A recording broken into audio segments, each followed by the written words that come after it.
Bonjour et bienvenue sur la chaîne Économétrie pas à pas dans la 15e vidéo consacrée à l'étude du modèle linéaire simple.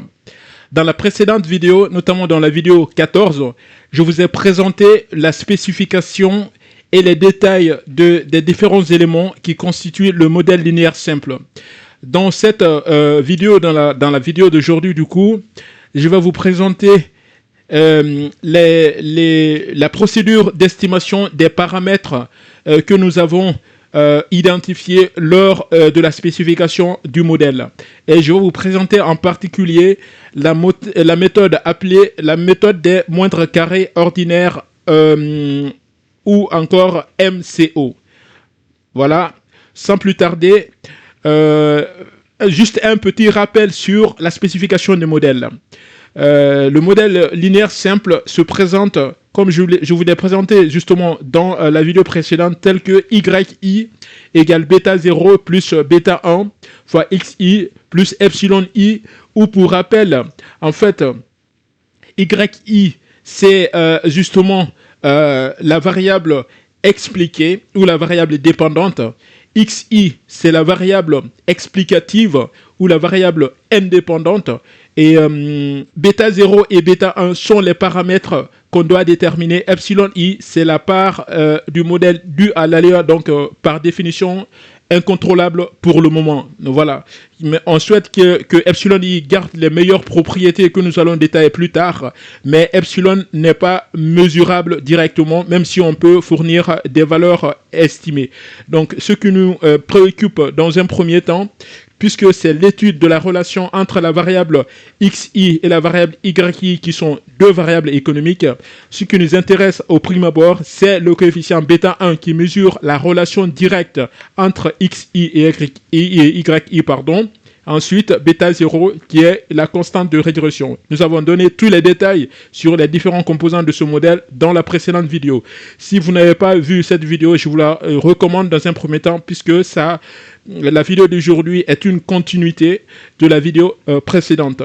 Donc, il serait intéressant justement de partir sur les mêmes notions, les mêmes termes que nous avons abordés dans la précédente vidéo. Maintenant, dans ce modèle, nous avons dit que epsilon i, c'est le terme d'erreur, mais lorsqu'on peut encore l'appeler le résidu du modèle, c'est-à-dire tout simplement on peut calculer epsilon i en faisant juste une soustraction. En fait, c'est assez direct, c'est-à-dire que epsilon i égale yi moins bêta 0 moins bêta 1 fois xi. Il suffit juste de transférer les membres de la première équation vers yi pour trouver epsilon i. Donc epsilon i est appelé résidu du modèle ou erreur du modèle, comme on a rappelé dans la précédente vidéo. Maintenant, qu'est-ce que c'est que la méthode des MCO, la méthode des moindres carrés ordinaires? La méthode des moindres carrés ordinaires consiste tout simplement à choisir les paramètres bêta 0 et bêta 1 de sorte à minimiser la somme des carrés des résidus. Encore une fois, je répète, la MCO consiste à choisir les paramètres bêta 0 et bêta 1 de sorte à minimiser la somme des carrés des résidus.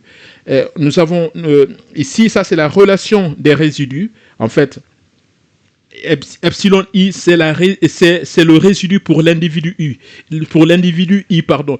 Il faut savoir que dans l'échantillon, comme on a rappelé dans la vidéo précédente, l'échantillon est constitué de n observations, donc n individus statistiques. Quand je prends le cas d'un modèle par exemple, je mesure la croissance sur 20 pays. Donc, les individus seront les pays, en fait, la croissance du PIB, et je mets en relation avec leur taux d'inflation, par exemple. Donc, I représente l'individu statistique, et l'échantillon est constitué de n observations, et pour chaque individu, on a une valeur I. C'est pour ça le modèle est indicé par I. Donc, quand je spécifie que yi égale bêta 0 plus bêta 1 xi, il s'agit d'un individu. Donc, il faut imaginer que le modèle linéaire simple, il y a une expression comme ça pour chaque individu. Donc, pour un échantillon constitué de 20 observations, donc il y a 20 fois yi égale bêta 0 plus bêta 1 xi. Voilà, donc pour l'individu 1, i égale 1, pour l'individu 2, i égale 2, etc., etc. Donc, si je reviens à epsilon i, Si yi est mesuré, on va dire, si yi est mesuré pour chaque individu, ça veut dire également que epsilon i est mesuré pour chaque individu. Donc, une fois que la méthode nous dit qu'il faut minimiser la somme des carrés des résidus, donc il faut élever epsilon i au carré, et on fait la somme. La somme n'est faite que sur le nombre d'observations qui constituent l'échantillon. Si l'échantillon est constitué de 100 observations, de 1000 observations, donc il faut faire la somme des 100, des 1000, des 1000 epsilon i, mais après avoir élevé au carré pour chaque individu d'abord. Je vais vous détailler tout à l'heure la méthode très concrètement. Donc la somme des carrés des résidus, elle s'exprime comme ceci. C'est-à-dire la somme i allant de 1 à n de epsilon i au carré. C'est la somme des carrés et qui est égale du coup à la somme de i allant de 1 à n de yi moins bêta 0 moins bêta 1 xi au carré. L'expression est assez simple. Je ne sais pas si on est d'accord sur le principe, mais c'est on élève d'abord epsilon i au carré pour l'individu i. On fait ça pour tous les individus et ensuite on fait la somme des carrés pour tous les individus, ça fait la somme des carrés des résidus. L'expression est assez directe, hein? La somme des carrés des résidus. Voilà. Donc la méthode des MCO, et il faut choisir, puisque cette expression somme des carrés des résidus contient bêta 0 et bêta 1, donc il faut minimiser. En fait, on tombe directement dans les mathématiques maintenant, l'optimisation mathématique, ou ce qu'on a l'habitude. On a vu ça, voilà, quand on a ces expressions dans les maths, même pas les maths supérieures, hein, c'est les maths ordinaires. La minimisation d'une fonction ou la maximisation d'une fonction, c'est il faut faire les dérivés par rapport aux paramètres souhaités et ensuite et trouver les paramètres qui nous intéressent. Donc, quand on dit minimiser, le terme a un sens ici. Quand on dit minimiser la somme des carrés des résidus, il faut penser directement optimisation. Donc, si j'ai la somme des carrés des résidus ici, ça signifie que minimiser la somme des carrés, c'est tout simplement min de epsilon i au carré égale min de toute cette expression. Mais la minimisation doit être faite par rapport à bêta 0 et bêta 1. Alors, généralement, dans nos études de fonctions ordinaires, je ne sais pas si c'était au lycée ou quelque chose comme ça, quand on minimisait une fonction, on minimisait toujours par rapport à x. Mais ici, on change de terme. X n'est pas la variable, on va dire, le paramètre d'intérêt dans la formule qu'on a ici, c'est bêta 0 et bêta 1, en fait. Donc, ça veut dire qu'il faut changer. Les notations restent pareilles. Il y a une confusion de, voilà, si on veut faire le lien direct avec l'étude de fonctions mathématiques qu'on a vu au lycée, ou je ne sais pas à quel niveau d'ailleurs. Mais ici, la variable de la fonction devient bêta 0 et bêta 1. Xi devient maintenant, on va dire, la constante de la fonction, même si elle est indicée. Voilà, il faut tenir compte de cette petite différence pour dire que le paramètre d'intérêt ou la variable d'intérêt, ce n'est plus xi, mais c'est bêta 0 et bêta 1. Donc, on minimise la somme des carrés par rapport à bêta 0 et bêta 1.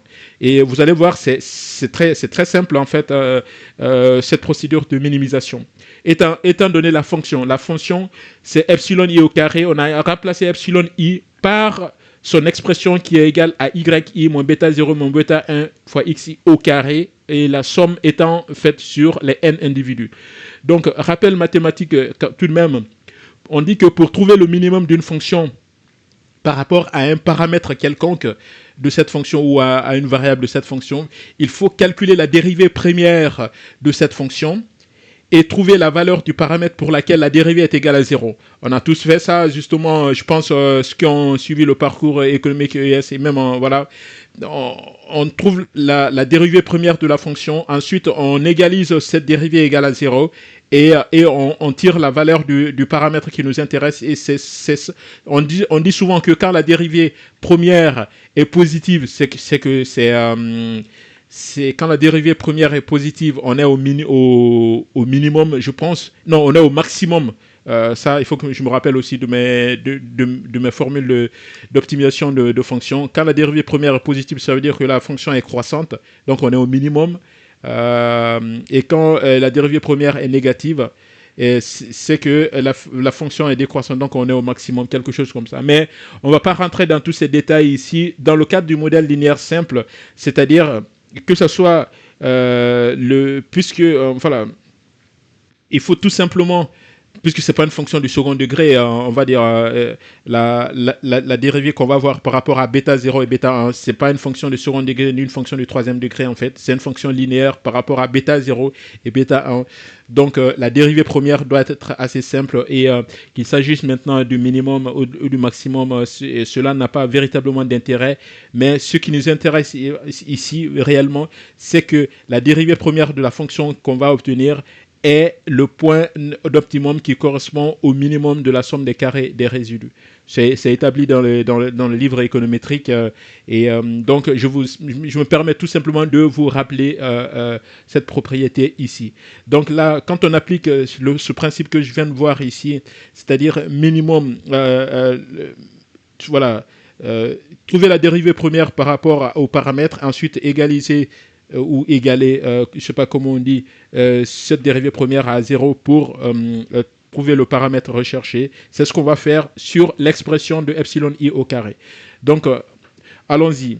Donc, je vais noter par L bêta 0, bêta 1 comme la fonction mathématique qui est définie telle que L bêta 0 égale la somme de y moins bêta 0 moins bêta 1 x au carré. Ça, c'est ma fonction voilà, de la somme des carrés des résidus du coup. Voilà, que je vais optimiser, que je vais voilà, minimiser. Maintenant, la dérivée première on va faire la dérivée première de L bêta 0 par rapport à L bêta 0 bêta 1 par rapport à bêta 0. On va trouver cette expression en fait. Voilà, et si vous avez du mal un peu, voilà, je vous recommande peut-être de revoir vos fonctions, vos dérivées premières, etc. Ici. Mais ici, tout simplement, la dérivée de cette fonction par rapport à bêta 0, c'est égal à moins 2, somme de y moins bêta 0. En fait, ici, si je peux me permettre de vous rappeler, en fait, cette fonction correspond à la forme générale f à la puissance n. Quand vous avez une fonction f à la puissance n et que vous voulez dériver cette fonction, bah, la dérivée première, en fait, c'est égal à n. Donc, vous descendez d'abord, en fait, la puissance de la fonction. C'est pourquoi le 2 est descendu. Et vous enlevez moins 1 sur la puissance de la fonction. Donc, ça fait n fois f à la puissance n moins 1 fois f'. Donc, ce qui est entre parenthèses, en fait, vous le dérivez. Donc, tout simplement, donc, le 2 va descendre. Et y moins bêta 0 moins bêta xi qui était à la puissance 2, il devient à la puissance 1.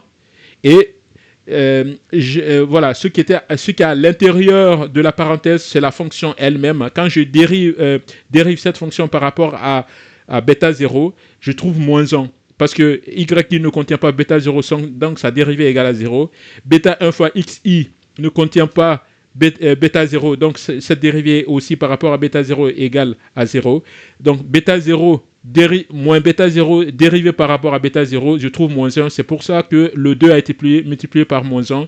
Et la somme étant restée ce qu'elle est, donc on a moins 2 fois somme yi moins bêta 0 moins bêta x1 fois bêta 1 fois xi. Ça, c'est la dérivée de la fonction par rapport à bêta 0. Voilà. Donc, et si je fais la même chose par rapport à bêta 1, voilà, je trouve ceci. Donc, la dérivée de la fonction par rapport à bêta 1, je trouve quelque chose d'un peu différent, puisqu'il y a un xi qui va apparaître. J'applique toujours la même fonction. Voilà, j'ai pas mon stylet avec moi, sinon j'allais vous présenter justement comment je dérive. Mais c'est vraiment la forme fonctionnelle. On vous donne une fonction f à la puissance n. F à la puissance, on vous dit de dériver une fonction f à la puissance n. C'est égal à n.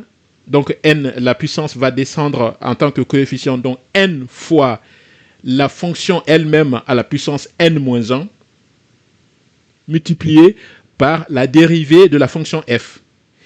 Voilà. Donc ici, la puissance est égale à 2, donc le 2 va descendre. et la fonction n à la puissance moins 1, donc yi moins bêta 0 moins bêta x1 à la puissance, et c'était à la puissance 2, il est devenu à la puissance 1, donc c'est pour ça que l'expression entre parenthèses est restée.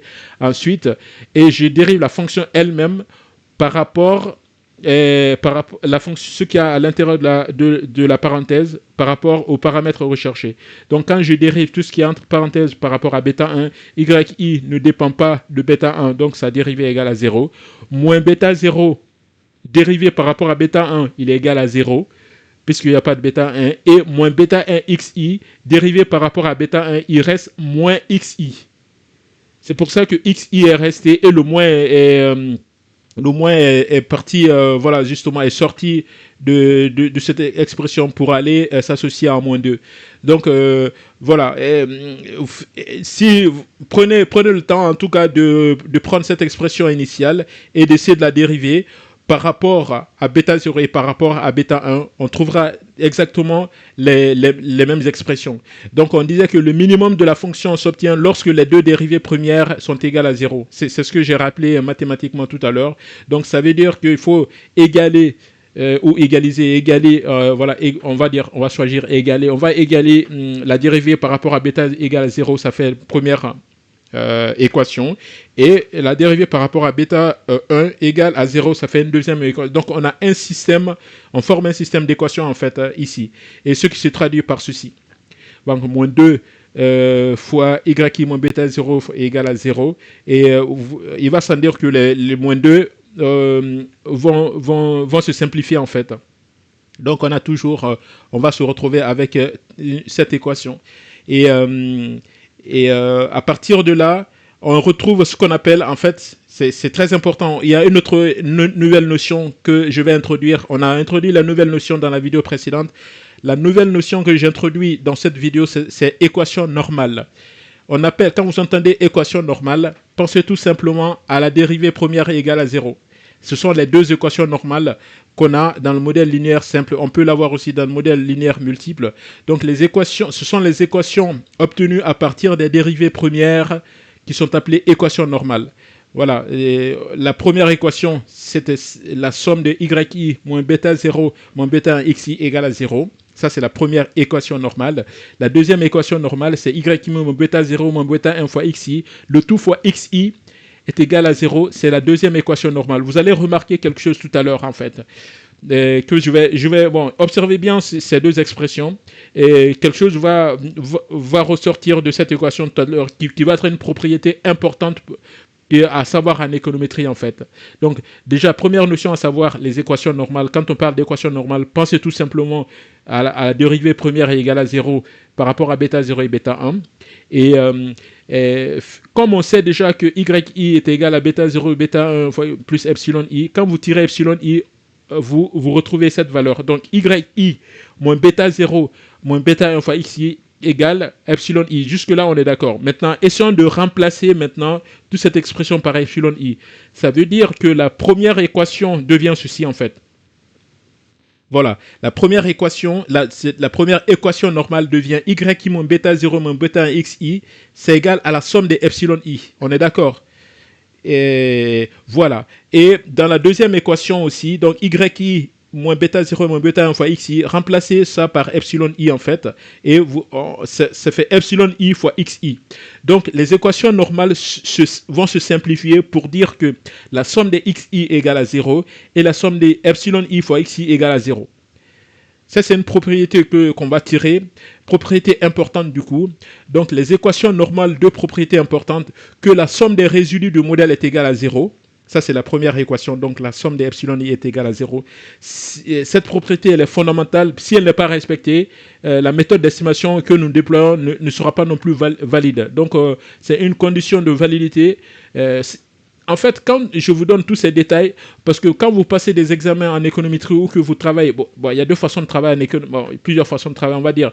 Soit vous faites l'économétrie dans le cadre professionnel, dans ce cadre, ou dans le cadre de votre thèse, vous avez le temps, vous analysez, vous faites des études. Mais si c'est dans le cadre de la validation d'un diplôme où vous faites un examen, etc., les questions peuvent être posées de plusieurs façons. C'est pour ça que je vous donne tous ces détails, pour que quand vous entendez parler d'une notion ou qu'on pose une question sous une forme ou qu'une autre. Une fois que vous faites la connexion entre les notions, vous vous en sortez facilement en fait. Donc ça veut dire que quand vous entendez que la somme des résidus du modèle est égale à 0, sachez directement que c'est une partie des équations normales en fait, et vous pouvez remplacer epsilon i par sa valeur pour retrouver l'équation normale derrière. Parce qu'on peut vous dire estimer tel modèle sachant que epsilon i est égal à 0. Il faut savoir quelle est l'expression de epsilon i remplacée par sa valeur pour trouver en fait l'équation normale qui a permis d'obtenir ceci. Et la deuxième propriété des équations normales, c'est que la somme des produits entre les résidus et la variable explicative est aussi égale à 0. Voilà, je rappelle tout ça. Voilà, j'insiste encore sur ces deux expressions. On n'a pas encore fini l'optimisation. Voilà, on a fait juste une dérivée et la dérivation de la fonction par rapport à bêta 0 et bêta 1 nous a donné deux propriétés sur lesquelles on s'attardait un peu pour vous donner les détails. Ensuite, on va passer véritablement au calcul de bêta 0 et bêta 1 tout à l'heure plus explicitement. Donc, une fois que les deux équations normales sont connues, les équations normales forment un système en fait. Maintenant, la prochaine étape, c'est de résoudre ce système d'équations pour trouver les paramètres. En réalité, toutes les notions qu'on est en train de voir ici, dérivation de fonctions, ce sont des notions dont je me rappelle en fait que j'ai vues au lycée en fait. Je sais pas, peut-être en début de d'université, je sais plus très exactement, mais c'est des notions, les résolutions de systèmes d'équations, c'est des notions qu'on voit généralement, je sais plus en début de lycée, etc., etc. Donc, dérivés et résolution du système même système d'équations, je pense qu'on le voit aussi au collège, etc. Donc, on est vraiment sur les notions basiques de mathématiques, en fait, juste pour le moment. Donc, pour résoudre le système, je reprends ce système-là et j'essaie de résoudre, en fait, tout simplement. On a un système d'équations, il y a deux inconnus, bêta 0 et bêta 1. Quelle méthode on va utiliser pour résoudre? Je vous propose la méthode qu'on utilise généralement en fait, qui est assez simple, voilà, on passe par les propriétés justement statistiques tout à l'heure. Voilà, une fois qu'on a des équations, donc ce qu'on fait en première approche, on développe d'abord l'équation 2. Voilà. On a un produit ici, il faut développer l'équation 2. C'est-à-dire développer tout simplement, c'est multiplier xi par chaque élément en fait. Et on retrouve cette expression. L'équation 1 n'a pas bougé et l'équation 2 a un peu changé et est devenue dans sa forme développée en fait. Donc xi yi moins bêta 0 xi moins bêta 1 xi1 au carré. Et après ça, qu'est-ce qu'on fait? On distribue l'opérateur de somme aux membres de chaque équation. En fait, ma chaîne s'appelle économétrie pas à pas. Vous pouvez être peut-être plus rapide, etc., etc. Mais moi, j'ai choisi l'approche pas à pas. C'est pour ça que je détaille chaque étape. Et voilà, donc c'est l'approche que j'ai choisie. Pour pouvoir... je me mets au rythme le plus faible possible pour pouvoir présenter les notions. Donc, ici, arrivé à cette étape, en fait, je distribue l'opérateur somme aux éléments des deux équations. Et je vais trouver ceci. Vous pouvez faire aussi l'équation sur papier vous-même, en fait. Hein. Donc, la somme yi n bêta 0 bêta 1 fois xi toujours égale à 0. Et donc, une fois qu'on a la forme développée, en fait, on est passé de ça, parce que la somme est distributive, hein, donc il y a rien de sorcier ici, en fait. Donc là, la somme est distributive. Et tout ce qui n'a pas d'indice i peut sortir, est une constante, donc peut sortir de la somme en fait. C'est pour ça que la somme accompagne que les xi et les yi, mais les bêta 0 qui sont constantes sortent de la somme. Donc voilà, ils deviennent des coefficients. Voilà. Donc on va maintenant diviser chaque équation par n, la taille de l'échantillon. Vous allez voir, il y a des expressions statistiques qui vont ressortir directement. Maintenant, quand je divise chaque équation par n, on voit par exemple que, vous pouvez le voir aussi, hein, voilà, qu'est-ce qui se passe réellement? 1 sur n fois somme de yi, ça nous rappelle quoi? Ça nous rappelle l'expression de la moyenne de yi. N sur n, bah, ça simplifie, il reste bêta 0. Et 1 sur n, somme de xi, ça nous rappelle quoi? Ça nous rappelle l'expression de la moyenne de xi. Toutes ces notions, on les a déjà vues dans les vidéos précédentes, peut-être la vidéo 3 et 4, en fait, voilà, pour comment... la vidéo 3 et 4 qui détaille un peu les indicateurs statistiques, variance, covariance, espérance moyenne, etc., corrélation, etc. On a vu toutes ces notions en théorie. Celui qui a suivi les vidéos depuis le début doit être à l'aise maintenant pour reconnaître ces expressions. Et donc, ce qui se passe on va se focaliser d'abord sur l'équation 1. Puisqu'on a déjà reconnu l'expression de la moyenne de yi et de xi, ça veut dire qu'on peut simplifier les deux équations justement en posant que la somme de yi divisé par n égale y bar, qui est égal à y bar, c'est la moyenne de y, et x bar, c'est la moyenne de xi. Et en intégrant ces deux expressions dans le système, l'équation 1 se simplifie, telle que y bar moins bêta 0 moins bêta x bar égale à 0. Y bar, c'est quelque chose qui va être connu puisqu'on peut l'obtenir directement à partir de l'échantillon. X bar, on peut aussi l'obtenir puisque connaissant l'échantillon, c'est des valeurs observées en fait, donc on peut calculer la moyenne de x et la moyenne de y. Et dans ce cas, une fois que il n'y a que deux inconnus maintenant dans l'équation 1, c'est bêta 0 et bêta 1. Puisque c'est un système d'équations, on va choisir la méthode de substitution. La méthode de substitution, c'est de tirer la valeur d'abord d'une expression et de chercher à le remplacer dans la deuxième équation pour donc tirer la valeur d'un inconnu dans la première. Je reprends en fait. La méthode de substitution, c'est tirer la valeur d'un inconnu dans la première équation et le remplacer par sa valeur dans la deuxième équation.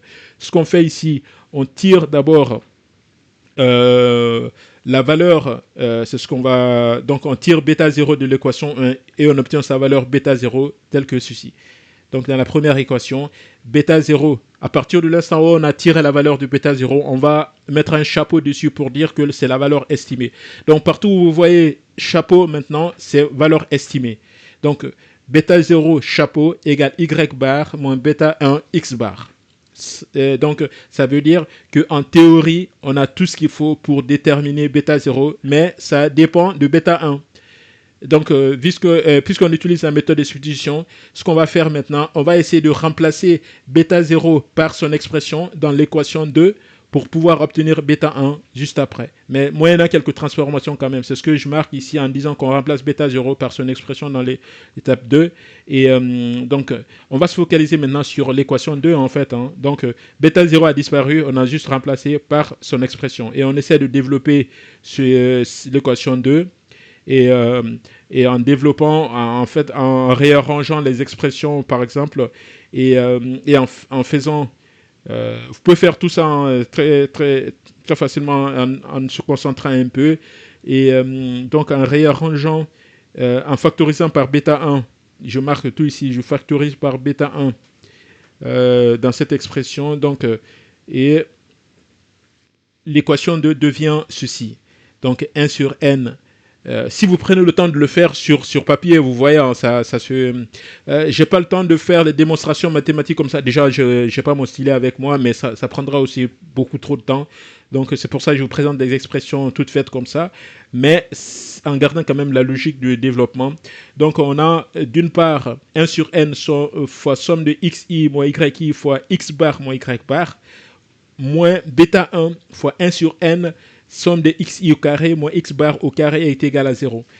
Voilà. Pour ceux qui ont suivi les précédentes vidéos ou ceux qui ont aussi se sont procurés un exemplaire de mon livre, vous verrez que dans la première parenthèse, c'est l'expression de la covariance de xi, yi. C'est l'expression développée de la covariance de xi, yi en fait.